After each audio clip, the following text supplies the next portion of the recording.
প্রায়ই দেখা যায় যে যিনি ঈশ্বরের সবচেয়ে বেশি উপাসনা করেন তিনি সবচেয়ে বেশি অসুখী।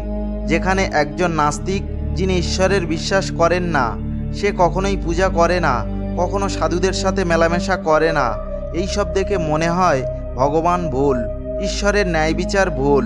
এটি সবারই ঘটে। বন্ধুরা, আজকের ভিডিওটিতে আমরা আপনাকে এর পিছনের কারণ সম্পর্কে জানাবো। যারা প্রচুর পূজা করে তারা কেন দুঃখী থাকে এবং অস্থির। ভগবান শ্রীকৃষ্ণ খুব স্পষ্টভাবেই উত্তর দিয়েছেন শ্রীমদ্ ভগবদ্ গীতায়। তাহলে চলুন শুরু করা যাক। বন্ধুরা, কৃষ্ণদ্বীপ চ্যানেলে আপনাদের সবাইকে স্বাগতম।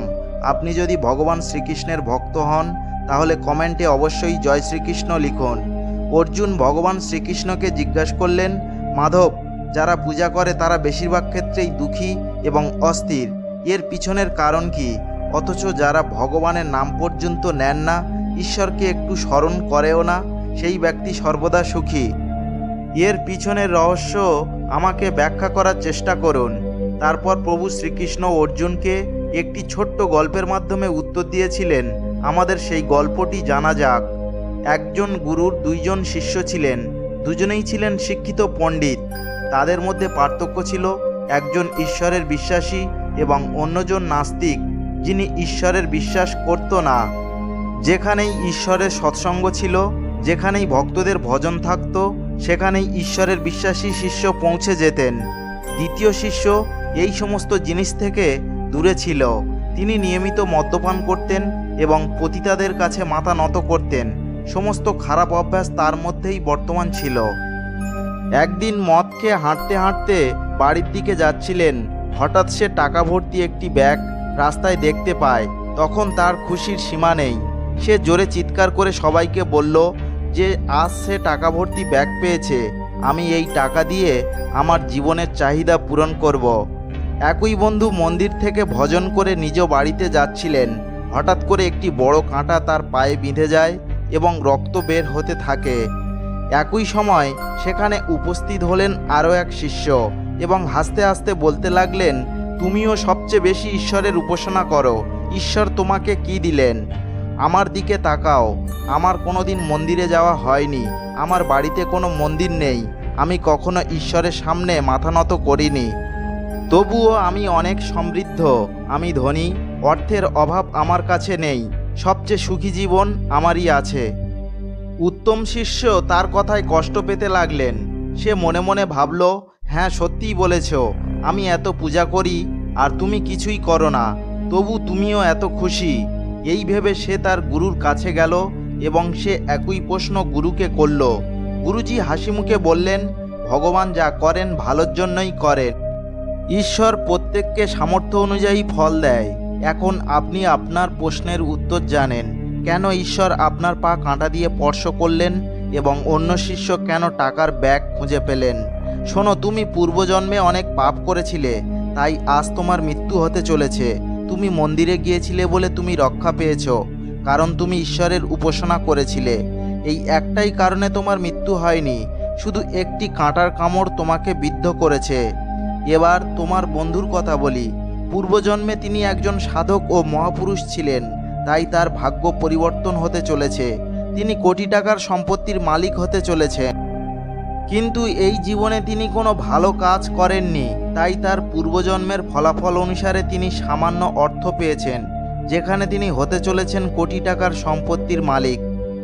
গুরুজি বললেন, ঈশ্বরকে দোষারোপ করা বন্ধ করুন, আপনার বর্তমান সময়ের সদ্ব্যবহার করুন, ভবিষ্যৎ অবশ্যই উন্নত হবে।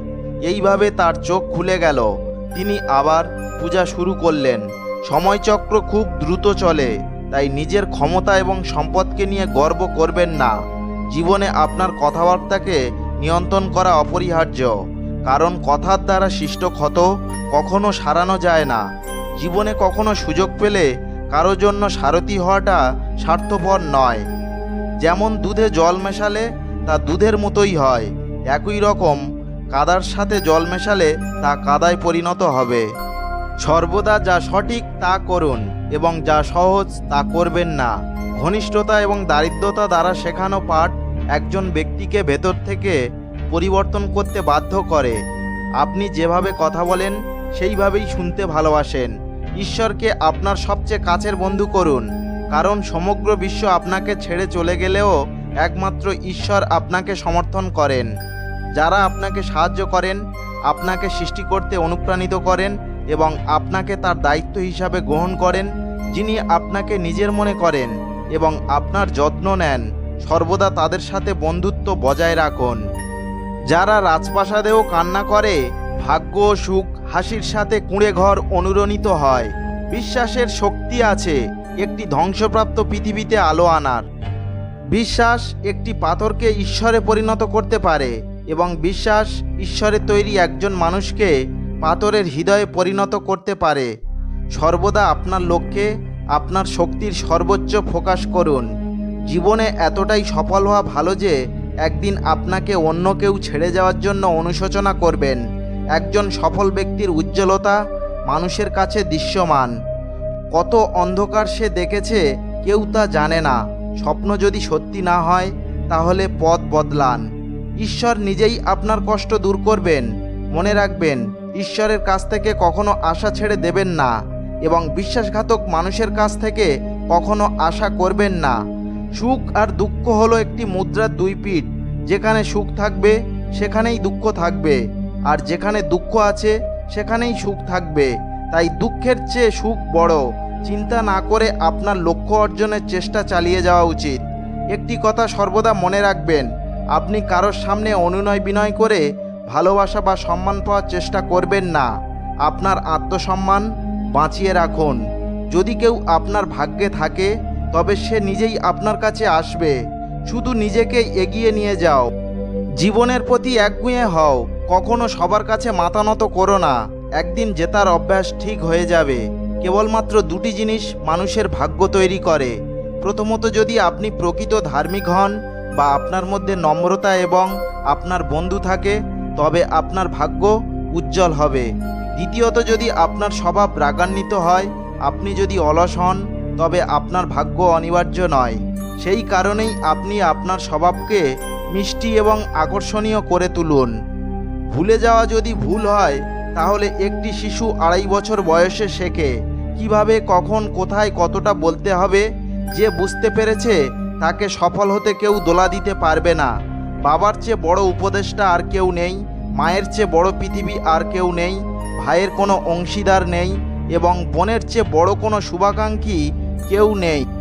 এই স্বার্থপর জগতের কথা চিন্তা করবেন না। আপনি যদি স্বার্থপর হতে চান তবে নিজের স্বার্থে লেগে থাকুন, কারণ তুমি পড়ে গিয়ে দেখো কেউ নেই তোমার পাশে। একটি কথা সবসময় মনে রাখবেন, মদের দোকানে বসে দুধ পান করলে মাতাল হিসাবে নিবন্ধিত হবেন, মন্দিরে বসে জল পান করলে সাধু হিসাবে বিবেচিত হবেন। তাই নিজের সংকল্পে দৃঢ় থাকা খুবই জরুরি। বন্ধুরা, ভিডিওটি যদি আপনাদের ভালো লেগে থাকে তাহলে একটি লাইক করুন এবং কমেন্টে জয় শ্রীকৃষ্ণ লিখতে ভুলবেন না। শীঘ্রই এই রকম নতুন তথ্যপূর্ণ ভিডিও দেখতে হলে চ্যানেলটিকে সাবস্ক্রাইব করুন এবং ভিডিওটি শেষ পর্যন্ত দেখার জন্য আপনাকে অসংখ্য ধন্যবাদ।